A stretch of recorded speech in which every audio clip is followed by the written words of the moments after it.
Hey, what is up, you guys? This is All Danny Day 1 on the PS4, and I'm going to be giving you an updated build breakdown for Blade.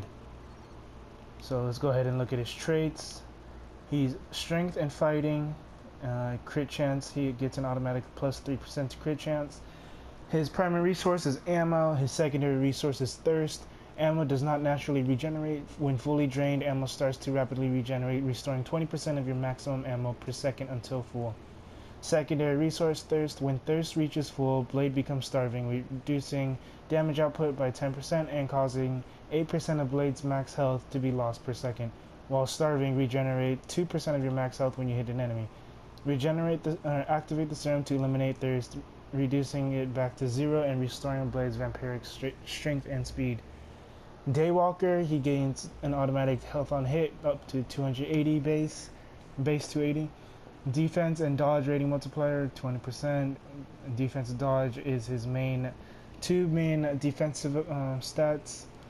Close quarters, when you hit with a melee power, you gain an 8% damage reduction for 3 seconds.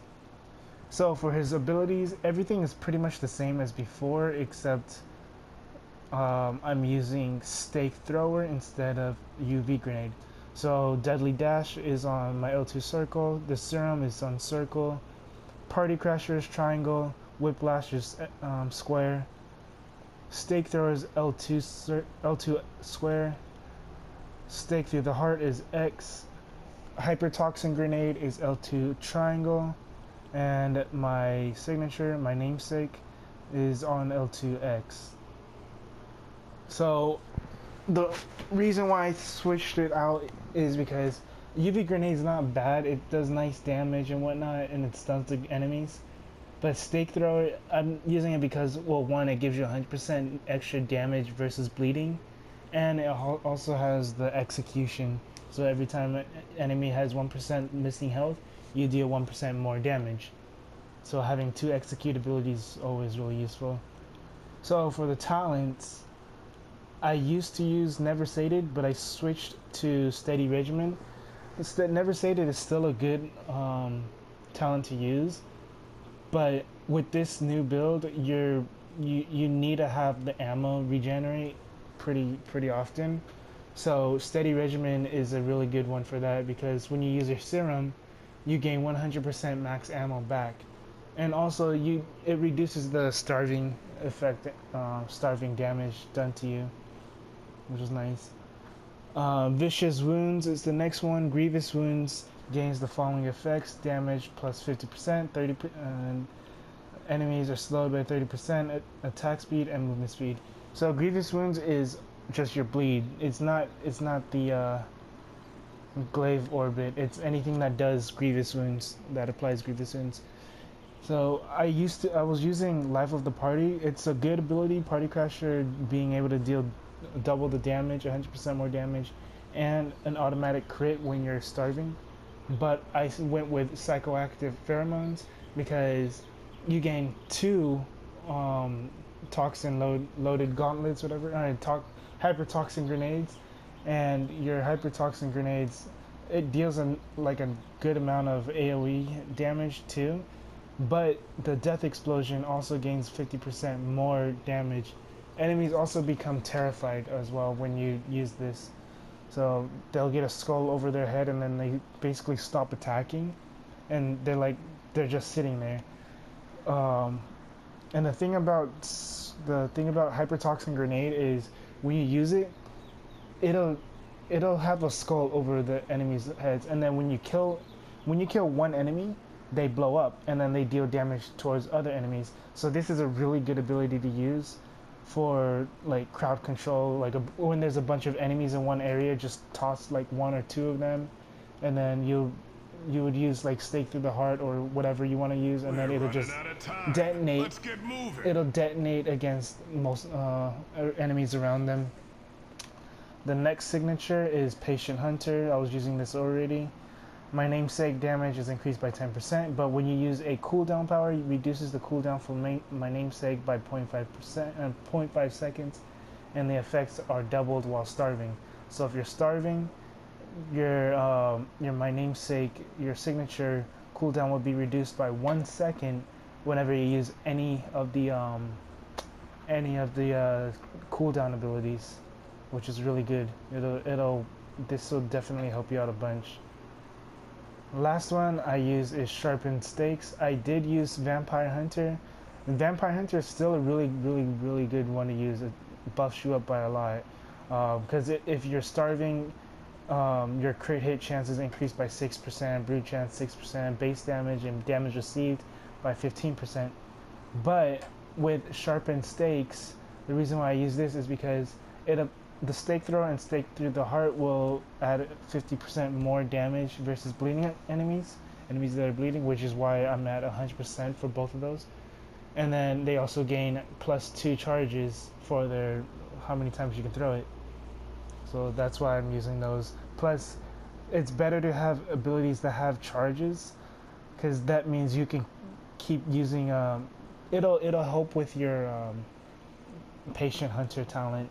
It'll add on to the cooldown for it. And then for my synergies, the synergies that I'm using Angela's, Ant-Man, Beast, Blades, Daredevils, Hawkeye, Luke Cage, Scarlet Witch, Squirrel Girl, and War Machine. Yeah, those are the ones I'm using. If you don't have any of those, those are the ones I would highly suggest going for if you can. If you don't have them, then that's fine. It doesn't really matter too much. The only ones that really kind of do matter a lot is Ant-Man's and War Machine synergies, because that gives you the +1 fighting and +1 strength. That's a +8% base damage. And then for my my infinity points, I put all my points into fighting and then the rest into potency. If you don't have 25 points, then I would just put your points into potency, because that way you increase more damage for your signature. But I would highly suggest, potency. If anything, potency would be the one you want to put your points into if you don't have 25 points. You could technically put all of your points, even if you have like 500 points, you could put all of it into potency and do a shit ton of damage. The only reason why I put points into fighting is so that all my other abilities can still do more damage. But if it wasn't for my signature, if I was just relying on only my signature, I would definitely put all my points into potency. Now onto the builds. So here's what they all look like, all of the abilities. So this is Stake Through the Heart, it's my X. And then this is Party Crasher, which is triangle. And then this is the Whiplash, I think that's what it's called. You can just run around doing this, and it doesn't even take up any ammo. But when you apply Grievous Wounds, the bar above your ammo bar, that'll make you, this will happen, whatever it's called, starving will apply. It's the thin white line at the top, right under my name, right over my ammo.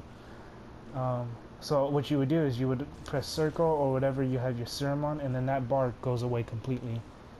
And then here is the gun stake, whatever it's called, on my L2 square. Then you have Hypertoxin Grenade. And then what it'll do, so it didn't apply the skull over these enemies, but it will apply it to regular enemies, not dummies. So it's kind of hard for the dummies because they have a bunch of health. But yeah, so there's that. And then here's the signature.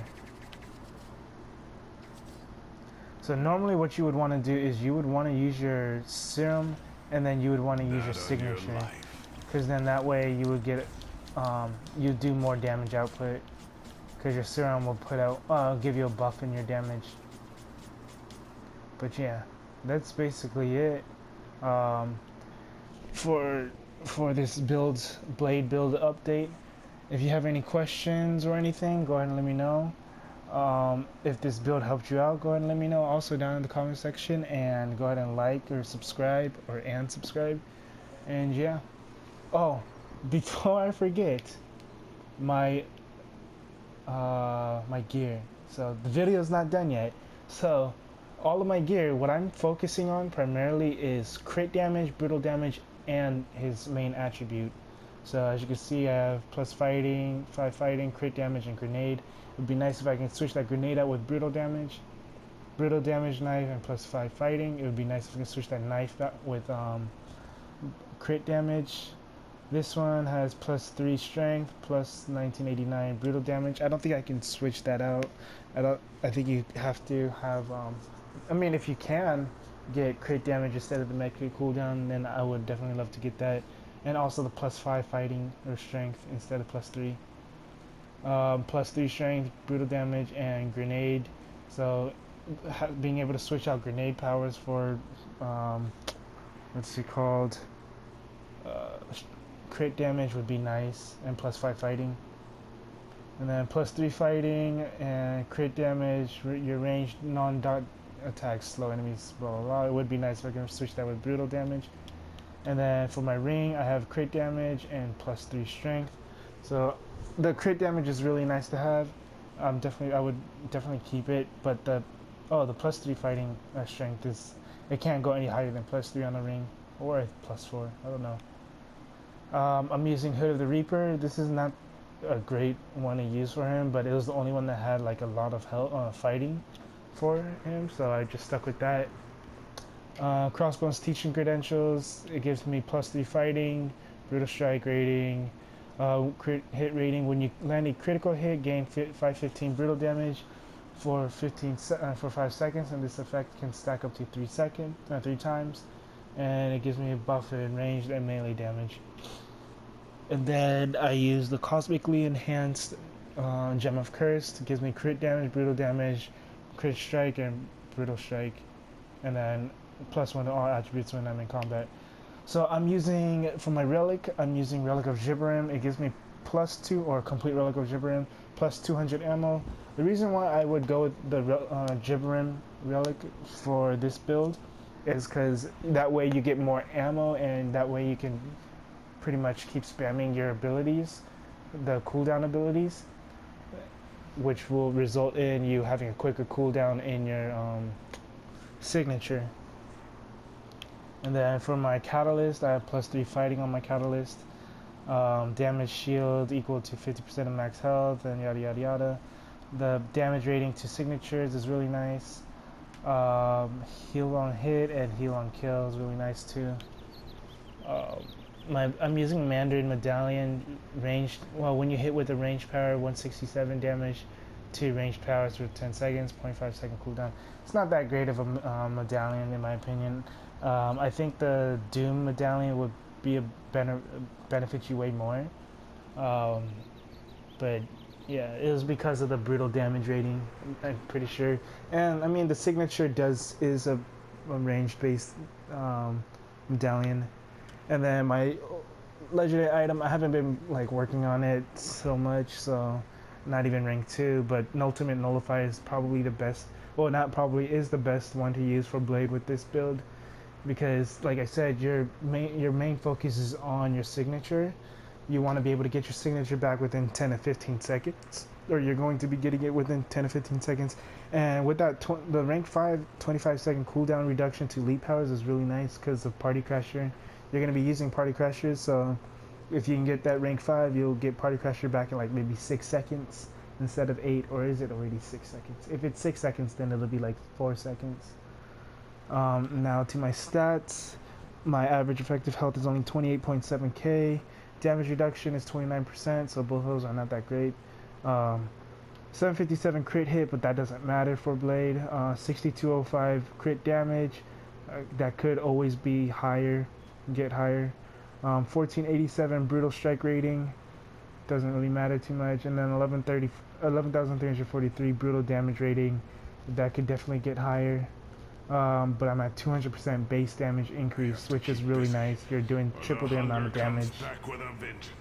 And yeah, so now we're at the end. So if this video helps you out at all, go ahead and leave a like, subscribe, comment, whatever you feel like doing.